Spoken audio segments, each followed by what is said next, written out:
یحییٰ بن سعید انصاری نے بیان کیا، ان سے محمد بن یحییٰ بن حبان نے، اور ان سے انس بن مالک رضی اللہ عنہ نے، اور ان سے ان کی خالہ ام حرام بنت ملحان رضی اللہ عنہا نے بیان کیا کہ ایک دن نبی کریم صلی اللہ علیہ وسلم میرے قریب ہی سو گئے، پھر جب بیدار ہوئے تو مسکرا رہے تھے۔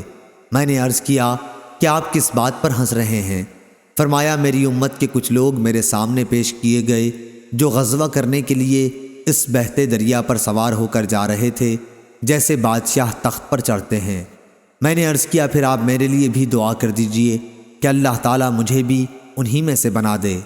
آپ نے ان کے لیے دعا فرمائی، پھر دوبارہ آپ سو گئے اور پہلے کی طرح اس مرتبہ بھی کیا بیدار ہوتے ہوئے مسکرائے، پھر دوبارہ آپ سو گئے اور پہلے کی طرح اس مرتبہ بھی کیا بیدار ہوتے ہوئے مسکرائے۔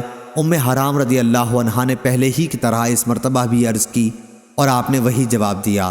ام حرام رضی اللہ عنہا نے عرض کیا آپ دعا کر دیں کہ اللہ تعالیٰ مجھے بھی انہی میں سے بنا دے۔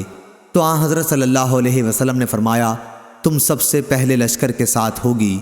چنانچہ وہ اپنے شوہر عبادہ بن صامت رضی اللہ عنہ کے ساتھ مسلمانوں کے سب سے پہلے بحری بیڑے میں شریک ہوئیں۔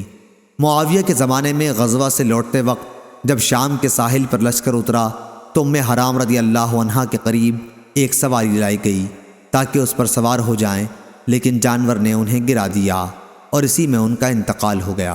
صحیح بخاری حدیث نمبر 2799 2800۔